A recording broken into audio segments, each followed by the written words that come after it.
A blade lies for decades obscured under hay and manure. For a soul that is pure, a hero to procure. And then a man comes alone to this stable unknown, takes the blade for his own and declares it no. Hey, shit! Fabled pair, none more noble. Such a duo, all the others appear woeful. Quinch and Hayshit, destined partners, make short work of the green-skinned archers. A mighty sword has been acquired. What more will Quinch fulfill on dice and desire? I shall name you Hayshit. And thus Hayshit, the great sword of Quinch, was born. Most people pull it from like a lake or a stone or something. You've just pulled it from some shitty straw. But that's very reflective. Which is a well-known place to store your big sword. It's very reflective of MJ, though, isn't it? Yeah. I think you find, Luke, most people just have it at the beginning of the game. Yeah, most people don't set off on an adventure without some sort of weapon. I don't know. I quite like the fact it's got a backstory now. Yeah, it's not like he could have written that otherwise. Yeah. Or called it hate. I mean, I think it would have been as epic. Yeah. Half of my shit's got backstories, but... I think if any fucking second of thought went into that, it wouldn't have turned out quite like that. Well, there we go. We have our first named weapon, Hey Shit. I'm very keen for there to be named weapons in this campaign, by the way. Okay. I mean, my broom's got a name. Does that count? Oh, you don't know about my broom. Oh, shut up. I mean, we've seen you walking around with it. I've spent days with you with it and just assumed it's a quirky thing you've got. Okay. Presumably me and Krill know about it. Yeah. So at the moment, it's just Quinch and Dweezil in the stables, I assume. Yeah, Krill's Krill can't. So anyone else? Krill's trying to stand up, but he's created like a puddle of baby oil, and he's just he's like Bambi on ice. Okay. What do you want to do? Dweezil's going to climb into the hayloft to investigate the hayloft. Wipe my hand on the walls. Okay. You climb up the ladders, find yourself in the hayloft. As you'd expect, it's filled with haystacks, sacks of oats, things like that. Normal stuff for this sort of this type of building. You can see a spot where a goblin was clearly perched, waiting to pick off anybody who entered the barn. You notice. Actually, roll an investigation check for me. That is no 6. 6. Yeah, you that's it. You notice nothing else. This is just as far as you can tell, is a bog standard stable. The most interesting thing here is that there was a goblin here, and that there's a big gaping hole in the middle of the ceiling where the boulder came through. Yeah, I shout down to Quinch. There's nothing up here, Quinch. I noticed that he's got a sword in his hand, and I say, "Is it sharp, Quinch?" It is sharper than 1,000 blades, all of which are blunt. Have you tested it on your hand? I do. Do you want me to? I will if you want. Do you want me to do that? Shall I roll a persuasion? Don't need to. I don't know who you're talking to, but you don't need to. I'll do it. I kind of want him to. I'm happy to. No, let's not chop off Quinch's fingers. Yeah, I Are you saying I couldn't? I shimmy back down the ladder, and I exit the stable, and I motion to the others that there's nothing in there there's nothing in there worth spending any time over. I mean, one of us found a massive sword, so I reckon we should look more. Quinch.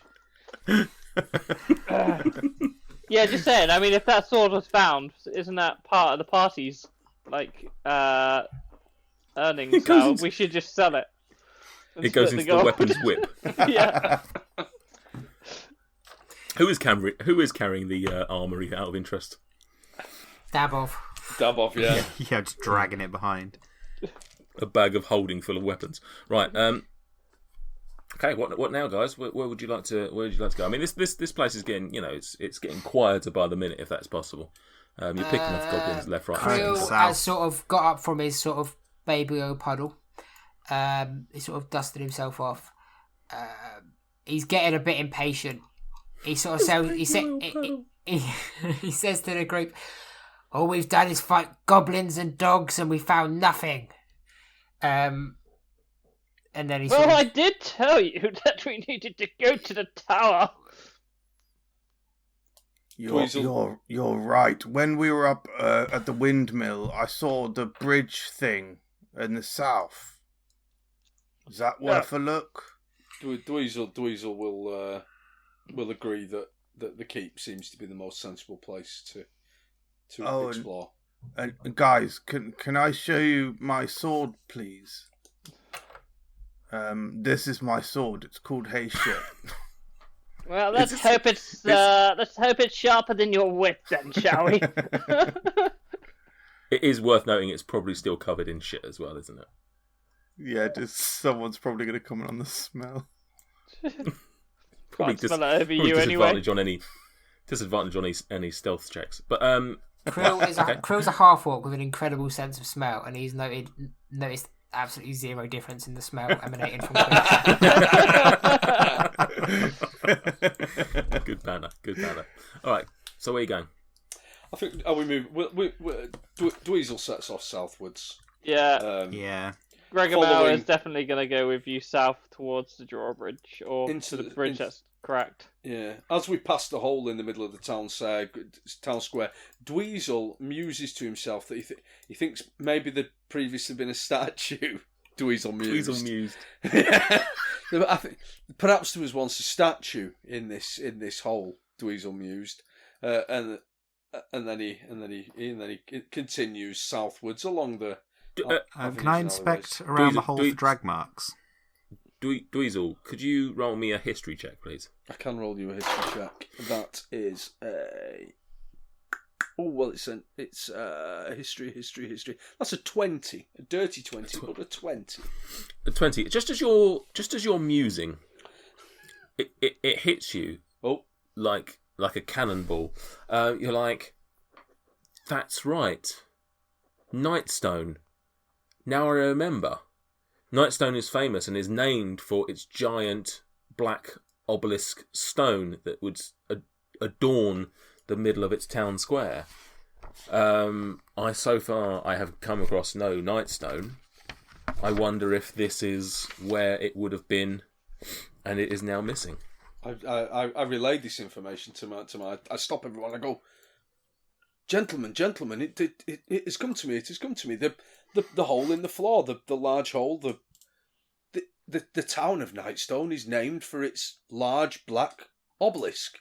Have any of you seen a large black obelisk? No. What is missing from the hole? A large black obelisk. This is very peculiar. The goblins can't have taken it. Krill says, "You keep saying this word obelisk. I don't know what that is." French cartoon. An obelisk is like a large, big, jellified sort of. It's a bit like. Well, I suppose you could describe it as. Dweezil, why don't you tell him what it is? It is a large monument. Not a statue that is a personification of a creature, but a monument for monument's sake, like a pillar. Krill doesn't really understand these big words. He looks at Dabov, who, on their short time together, has sort of translated anything a bit too complicated for Krill's bad English, and he just sort of looks at Dabov, what does he mean? Big rock. Big rock. What he means is that they're going to have to rename the town. Yes, missing rock, missing stone. Shallow. Can I have a look around and see if there's any drag marks and where it might have been taken? Tooth and hole. Yeah, can you roll investigation for me? No worries. That is a 9. A 9. You notice nothing really. You notice that there's a hole. Maybe you should drop a tooth down at TLD Fears. Yeah, can I just rip out one of my teeth and throw it down, please? Yeah, maybe the fact that it was a long dead tooth was the problem, not that it was. Yeah. Cool. Anything else in the town square that you want to do? No, I don't think so. Should we just carry on heading south? Regamel's already heading south. Yeah, whilst they're heading. Oh, What's this on the floor over here that I've just noticed? That's just a drain. I was going to say, are we all just finding random objects on the floor? What's this I found on the floor? It's the most powerful staff in the game! Win! As a reminder to the listeners, we are using the Roll20 maps for certain things, such as the town square and whatnot. And MJ's just found just basically a circle. Just a circle with some grating. What I meant to say is, what is this circle with grating? Oh, it's a drain. Right, it's fine. And what's this? A sword down there? Fuck hell. Someone's dual wielding now in the next battle. As everyone walks along, I sort of walk along next to Dabov, and Krill he's getting a bit exhausted with these new guys that are just, in his opinion, very strange. He's sort of, Dabov, are we going to stay with these people? They're very, very odd. At least until we've robbed them. Good idea. Just laughs evilly. As you head south, you pass by a couple of buildings. You pass by, on your right, you pass by a small sort of cottage. No, a little smaller than the first one you entered. Nothing particularly remarkable about it, apart from the fact that there's a giant boulder that's smashed through the entranceway. On your left, a larger building. This doesn't look like a residence. This looks more like it's some sort of trade post or something similar.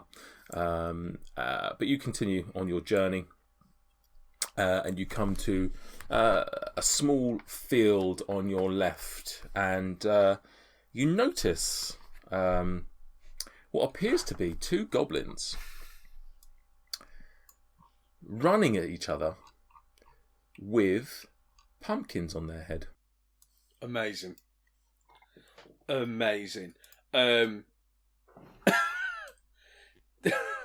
Basically playing a game of some sort of chicken-esque Pumpkin jousting. Just running to.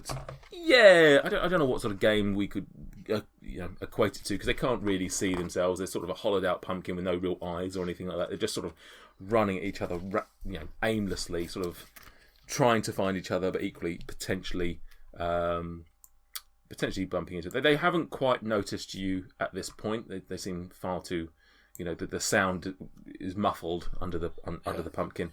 Dweezil, do you think you'd be able to impersonate a goblin? Shh. No. Do the goblin voice. Do the goblin voice. Can't Do the goblin voice. No, I can't speak Goblin, Quinch.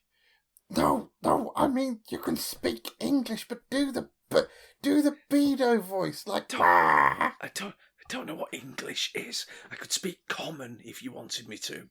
That's Quinch. what I sort of meant / said. Okay, I'll do the Goblin voice. Hello guys, it's me. But it's Tot. It's Tot. Hello. What are you doing? What are you doing, boys? It's me, Tot. Did you put a shell suit on to do that impression? As you do this, they're somewhat confused. The fact that the bells stopped ringing has obviously made life a little bit, it's obviously a bit more quieter, and they can hear a bit more now. And one of the goblins, the one closer to you, hears you and stops dead, like confused by what he's heard. He's not lifted off the he's not lifted off the pumpkin, but he's just stopped dead. The other goblin has not heard you, but he's carried on running, and he manages to run full speed into the second goblin, knocking them both down, prone on the ground, smashing the pumpkins like the band, smashing pumpkins together, and breaking them off their heads so they can now see see you, but they are prone. They've sort of basically a tangled mass of arms and legs on the ground. Dweezil will sprint to the closest goblin because that's within the range to try and once again just pounce on top of the goblin and hold him to the ground, grapple him to the ground with my weight. Are you still doing the Orville the Duck voice? So what are you doing? Sorry, I'm hurdling the fence and running over to the goblin and jumping on the closest goblin to kind of pin him to the ground. Okay, can we have a strength check, please? I'm going to do a strength check at disadvantage because he's prone and tangled. Okay, so that is a 14. Yeah, well, I get a 10 and a 12. So you managed to basically mid-stride, well not mid-stride, but in your stride, you sort of basically, somewhat athletically, because you're obviously a very lithe character, you sort of jump on top of the goblin on top, arm round the throat, the other arm round the torso, and sort of just roll with it, and you just sort of roll over. Landing almost the other side, almost flanking, if you will. So I'm going to move your character across. So you've sort of basically rolled over, and you've got one of the goblins on top of you, or you're holding him down, and the other one is now sort of free, shall we say, free of the goblin on top of him. I mean, when Dweezil did this feat of valor, he was kind of assuming that other people might back him up, but as he now finds himself rolling around, grappling one goblin while another one is next to him, Dweezil says to the goblin who Dweezil says to the goblin who he's got hold of, he says, "Shh, those people over there are bad. They want to hurt you. If you are quiet, they will not see us. They cannot see. They are blind, but they pick up on sounds. Be absolutely silent, and they will not know that you are here." Quinch is watching and staring with intent, and he started eating the pieces of shit-covered straw like popcorn. Can I first of all have a deception from you? That's 19. I'm going to jump in next. Yeah, you manage to deceive them both, and they just the one that you're grappling can't see you, and just assumes that you're actually a goblin. Yeah, because he's heard the goblin voice. He's heard that you're top. So he actually so the other one can see you, but the one you're grappling just goes, "Okay, Tot." Actually, no, he doesn't say that because he knows the voice. I'll rephrase that. He doesn't say that at all because he believes you and doesn't say a word. But it's implied that he thinks you're top. Krill's out of sight, but he speaks Goblin, obviously. Now, when you hear him speak English, it's quite broken and it's awful and it's not too clear. But what you don't know is that Krill speaks Goblin very, very well, very eloquently. So in Goblin, out of sight, he says, "Hello, chaps. I wonder if we may have a word. Can you come over here and we'll talk?"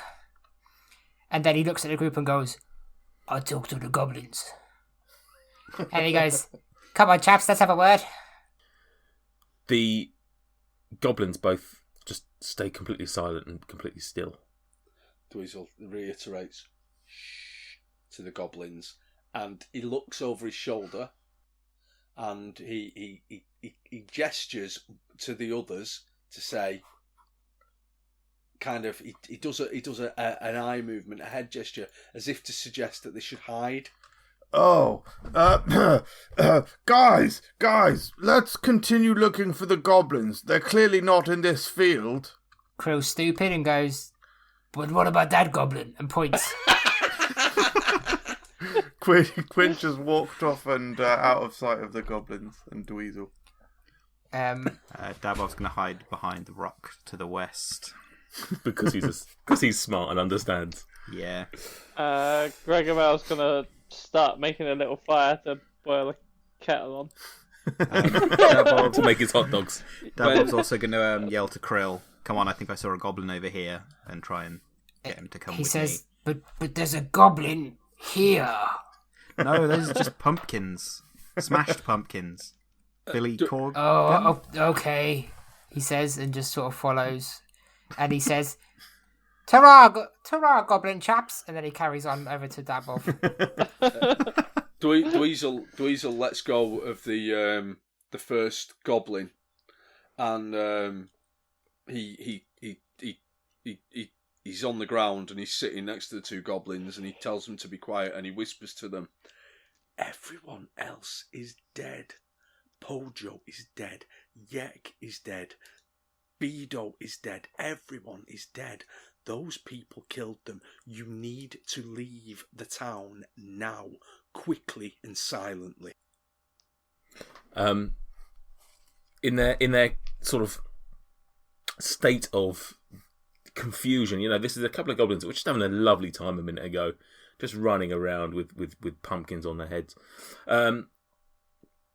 And now they're just a little bit panicked, a little bit upset, and they're just like, "All of them are dead!" Everyone is dead. Everyone. They killed them. Dup! Dead. Vac! Dead. Tot! Yes, I know I pretended that I was Tot, but I did that. I did that to get your attention, because I know how much you look up to and respect Tot. Laugh? Yes, very, very, very much so. Snork? No, not Snork. You know that Snork's not dead. But you just said they're all dead. Well, but not Snork. Snork. We know that Snork wouldn't. Snork got away. Snork did get away. Quack? Dead. Not Gum Gum. It was so sad. Gum Gum's death was the saddest of them all. Did he die of a broken heart because of his friend died? Can we give one of them just a normal name? Ian? I think Nate's just showing off that he's actually bothered to write some names at this point, and he's just intent. He's gonna use all of them. I'm lost. Beedo? I said Beedo. Beedo was the third one I said. Pay attention. Stop saying names of dead goblins in a high-pitched voice, because otherwise there'll be two more names going onto that list. Your names. Get out of here, go north, go out through the gates, and run as fast as you can before they come back, because if they hear you, they will kill you.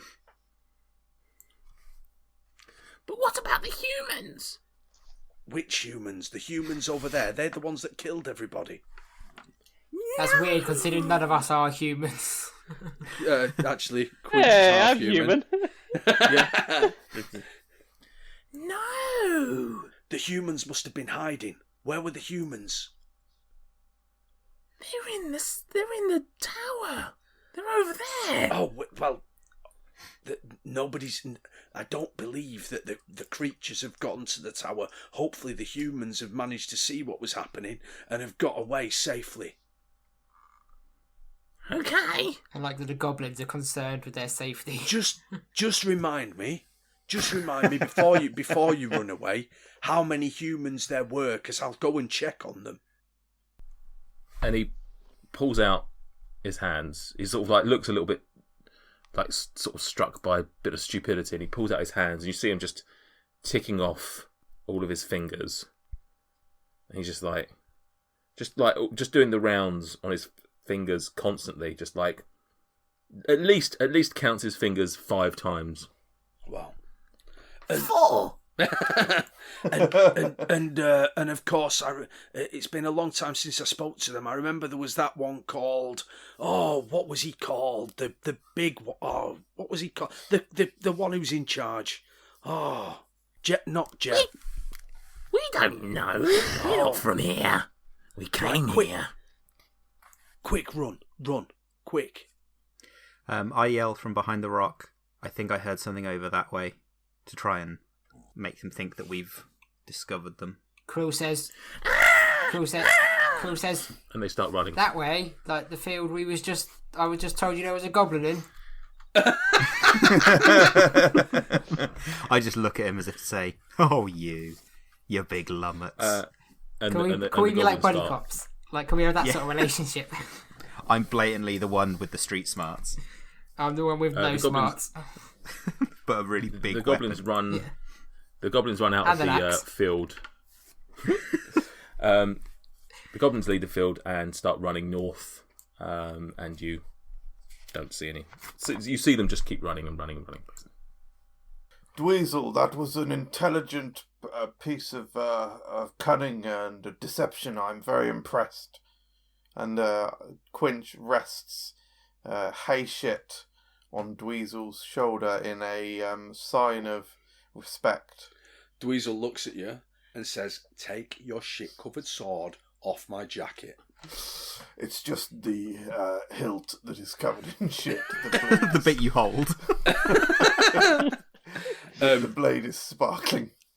Dabov looks at Krill and just sort of almost acknowledging his earlier comment of, do we want to stick with these people, as if to say, like, we worked quite well together then. This could be an interesting partnership between our two groups. Krill doesn't get that from the nod that you've just done. Yeah, that was To pretty signify specific for a that nod, whole wasn't it? thing. That was the, I whip out 2 flags and start doing the thing they do on like the deck of Top Gun. I try and wave out some flag signs to him. Meanwhile, coffee's ready! Dweezil tells the others that he believes that there's some serious danger in the keep. The goblins said there were a lot of humans in there. I don't believe that the goblins are linked to the humans, but there are humans in the keep. We should proceed with caution. Caution, you say? Almost similar to stealth. Correct. Just saying. Also, why are we being cautious around humans? What have you got against humans? Goddamn racists. My mother was one. How can I hate humans? My mother was one. Yeah, as was Krill's. Krill's mother was a human. Yeah. I think you'll find so was probably Quinch's. it was actually my father, although yes, he had quite feminine lips, so I can understand the confusion. That's a brave father to have fucked the Dragonborn.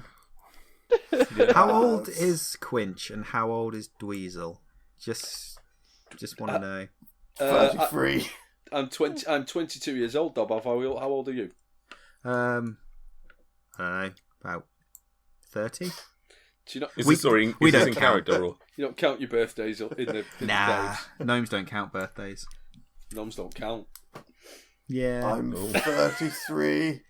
My father was a human. My mother was Just saying, a dragon. lusty bard having sex with a dragon, not outside of the realms of possibilities. You are travelling together.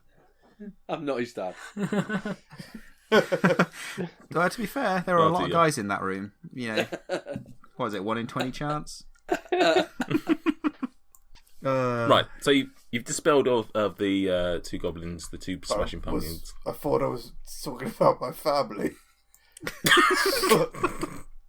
No, feel free to have a moment now, Quinch. My, as I was saying,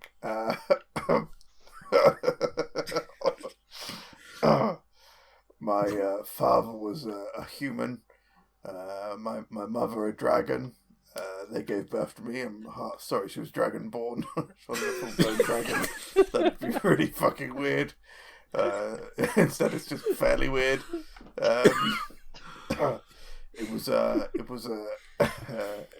I don't want to talk about how I was conceived, actually. But It's not like you were there. How would you know? They told him. They told me many times. It was a story that was told over campfires many times in my hometown. His dad's showing off. I hear the mating of the Dragonborn is a beautiful thing. Please tell us in explicit detail. Well, okay. Okay, Gregomel, I believe you said your name was Gregomel. I'm not certain now. Is your name Gregomel? I'm not certain myself half the time. I think it is, yes. Well, Dragonborn are quite common in the town where I grew up in, Serenity Spring. Why did you emphasize the spring?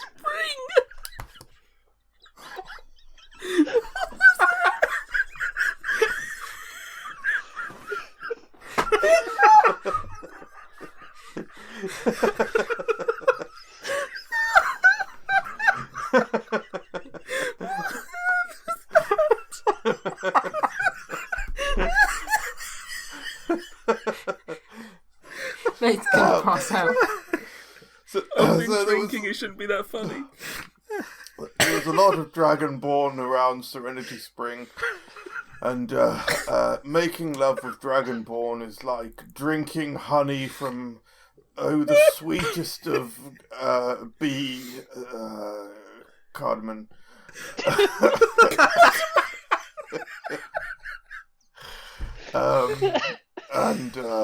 So my mother was very popular with all of the human men, but my father was the one who stole her heart with riches and tender loving, and his love making was revered.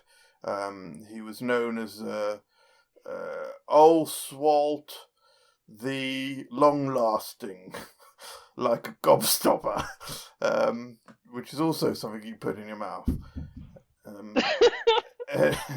Anyway, yes, they fell in love at a very young age, and then they had me, and but then I went off and learned my trade, and I actually don't know what happened to them, so... Dabov says, what trade? Yeah, we were all wondering that. Yeah. Oh, well, as I've told Dweezil many times, I was a do-gooder for many years before our fateful encounter. Oh, did you go to a trades college for that well-known trade of being a do-gooder? It's got an MVQ in do-gooder. Did an apprenticeship in do-gooding. Well, quite literally, I would travel from place to place, started off doing errands. Quickly, my taste and ability for combat became known, and most recently, in the last few years, I've been known as Quinch, the Bringer of Omens, for do-badders, people who do bad or break the laws of the land. When they see me, they quiver in fear, especially when I'm holding an actual weapon. So, not a carpenter then, because this bridge looks pretty fucked. Me. Can you guys do some more role playing? MJ, okay, let me just spend 20 minutes with my backstory. If you guys don't quiz him next time we play about his mother and father, you've wasted an opportunity. If you don't ask him about Oswald the Long-Lasting, who's like a gobstopper, then you've just wasted the last time. Now he decides to write it down. Now that he realises there might be a quiz. Literally, I can imagine his notes. They just say, "Hey shit, Quebchi. Long-lasting, Serenity Spring, but with a weird pronunciation, apparently." Did you fall off your chair when you were saying that? There was like a fly or a spider or something attacking me. I thought it was part of the character. I thought you was getting really emotional about his hometown. Krill, Quinch finished speaking. Krill sort of goes, "Well, thanks for that. I don't recall asking." He's never used the word recall before, but apparently he's picking up new words. And then he goes, "So, back to the bridge." And then we approach the bridge. Take it to the bridge. Okay, at this time, Gregomel is going to pull out, "Behold! Smug!" He pulls out his broom, which is it's a flying broom, and it's decorated like a dragon. But when I say decorated like a dragon, I mean it's had bits of shields and bows attached to it, and then painted a bit like a child painted it. So it kind of just looks like a makeshift dragon flying broom. And that's basically how I plan to get across this bridge. Okay. Well, I think. Do you want to tie? If I give you some rope, do you want to tie it to the other side? Well, I mean, let's just calm down. Let the DM do a bit of Oh, work. sorry. All right. Let's just. I know you can see what's going on, but let's explain a little bit about what's going on. A 70-foot long, 10-foot wide sloped bridge used to connect the village bailey to the motte. However, a falling rock struck the bridge and destroyed a 15-foot long section of it, cutting off Nandar Keep from the village. So as you're approaching the bridge, you can see that it's sloping upwards towards the keep on the other side of the moat, and there's this sort of 10-foot, 15-foot gap between the two sections of the bridge. Gregomel, obviously, with his broom, is going to be able to traverse this quite easily.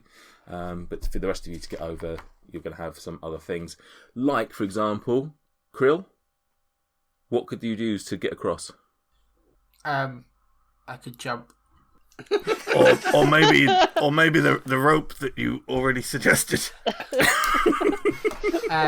Krill says I could jump, or I could use this rope, which I previously mentioned. And then he says, "Greg, you want to tie this rope on the other side?" Well, I don't particularly want to, but I'll give it a go. Which one of you isn't a fat fuck that can come with me? I'm quite light and small, I guess. Oh no, because I really wanted to pick Dab off up and throw him across. Can we do that instead? Yeah, I'm up for that. What, like a fastball specialist? No, you know the scene in Lord of the Rings where they're at the chasm of whatever it is and he wants to throw him across the stairs. There's probably some Lord of the Ring fans that are absolutely hating me currently. Seen Lord of the Rings? I have. I hate you right I now. have. I just can't remember names of places. Nobody tosses a dwarf. Yeah, but it's not a dwarf. He's a gnome, and I do want to toss him. Not in that way. Wow, no reason it can't be both. Not yet. Yeah, let's toss him, and then after that, I'll pick him up and throw him. Don't tell the elf. Makes me lighter, I suppose. At least wait. Speaking of Lord of the Rings, am I going to get in trouble calling my broom Smog? I don't think so. Not.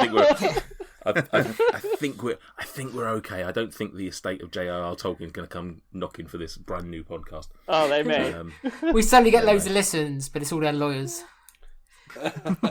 Fun fact: they are associated with my current workplace. Oh, great. If we do, shut down. If we do, we'll find a way for the broomstick to be damaged irreparably, Or just renamed. Yeah, correct. So, what are you doing? Yeah, I prefer that option. I'm gonna pick up the little guy, Dabov, and yeet him across this 15-foot gap, please. Dabov just has a massive grin. Can I have a strength check from Krill then, please? God. I'm so waiting for you just to splash. This is going to be so bad. I can't wait for this. We ready, lads? Yeah, Here we go. I've got a Hey! reaction ready in case you fail. 19. 19. Okay. Can I I overshot it. Yeah. You just yeeted me into the tower. Yeah. Can I have an athletics check from you then, please? Okay, this is going to affect how you land. Can we also stop using the word yeet? I mean, it's not even a word, it's just a... Oh, Athletics or acrobatics? you heard me. Fine, so we're not going with the one that actually makes sense. Okay. Fine. Instant That's death. gonna cost him. 12. Just for sake, let's go with acrobatics as well. Acrobatics as well. Right, so that was 12 on athletics. And that is a dirty 20 for Ooh. acrobatics. So, take your pick. You managed to sail majestically across the 15 feet. The instant you leave Krill's mighty hands, there's sort of there's a momentary doubt to come across your face. You're like, oh my god, this was probably the wrong thing to have done. Why did I entrust? I know I've been travelling with Krill for quite some time. I mean, this is quite a long moment, but this is. You sort of feel, oh my god, we've never tried this before. Why on earth did I pick this moment to allow him to yeet me across a broken bridge? And then there's a moment of just sheer joy that you're a little person. You're like, oh my gosh, this must be what flying feels like. I am a beautiful bird on the wings of wind. And then you realise you're starting to come down, you're coming down, you're coming down. You realise, oh, I probably should try and do something about landing. And Can I just define the landing? You may. I would like to whip out the old immovable rod and hold it thusly, horizontally, and then click the button. Yep. And use it as a is it the bars on acrobatics, and then just use that to swing and just then release the button and get a bit of extra distance for the perfect dismount, where I put my arms out to the side like a acrobat. Krill holds up a piece of card that nobody knows where it's got it from, and it just says 10 on it. I think it's just got a scrawl on it. I don't think Krill can get the number right. It's just symbols. It's just a smear of shit from the hay. Hay shit. Yeah, that happens. I was going to try and make a joke around there about like a gnome in beacon or something. Nice. I couldn't think so of yeah, anything. you can move. So Dabov has made it beautifully across. And well played, sirs, for both using your uncommon magic item in this. Well, I assumed that Greg's going to use his to get across. And Oh yeah, he's not an idiot. Krill says, I should have randomly just hovering. tied the rope to Dabov. In case he fell. Alright. In case he fell. Weren't going to So, happen. Gregomel's going to land the other side, and he's going to say, can we use that rod to tie the string to? Yeah, I'll just lock the... Krill says, Yeah. don't use the string. Use the rope. It's stronger. I'll lock the immovable rod in place and use it as an anchor point if someone wants to throw me some rope over. Well, I've got some right here. Oh. I took it over with me on the broom. He's already got it. All I ask is, as they start crossing, just make the rod movable again. I'll just keep clicking the button so it kind of just judders its way towards the edge. So yeah, we do that then. Okay. I'll tie the rope. So we have a rope, which is so it's one end is tied to the immovable rod on the south side of the bridge. What about the other side? What's that? What are the other guys doing? How are they getting across? I'm currently holding it. Well, I mean, I was too, which Well, is a bit weird. Jump into the water and pull yourself up. Did your hands touch in a romantic embrace? I've just picked up the rope behind you and I'm stood really close to you and you're... So in reality, I'm doing all the work and you're taking the credit. That sounds familiar. Just any excuse to get close to you at this point. You'd probably climb into his skin if you gave it a chance, yeah? Just, become another barbarian. So the two barbarians are holding rope, which two barbarians are holding the rope. The rogue and the sorcerer are the other side of the bridge. Dweezil, what are you going to do, mate? Dweezil's going to take the rope off the two barbarians, and he's going to tie it to the timbers on this side. Ideally, he's going to tie it to one of the he's going to lean over the edge and tie it to one of the vertical, one of the vertical posts that holds the bridge up. Okay, I'll allow that. That happens. And then Dweezil is going to shimmy along the rope. That's fine. I'll allow that. That happens. Barbs? I will shimmy next because if the rope breaks, I don't want to be the fucked one. So I'll go next, please. That would break if you want it, meaning you would be the fucked Yeah, one. but I mean, I'll hold on to the rope and then carry on, like pulling myself up. Oh, fine. Yeah, that's fine. No offense, but Yeah. fuck you. And Quinch? I'll do the same thing. If Krill makes it successfully across, then Quinch, being lighter, should also make it across. That's fine. This is a strong enough rope to hold your weight. whilst there's a big old gap in the bridge, the rope is the foundation of the bridge is still strong enough to hold your weight and the rope, and it's obviously tied now to the immovable rod the other side. So that's going nowhere pretty much. So you all make it across to the other side of the bridge. Thank you so much for listening to this episode of Dice and Desire. We really hope you enjoyed it. If you did, please leave us a review. Also, go check out our Instagram and Twitter pages. The handle for both is Dice and Desire. So, until next time, stay safe, adventurers.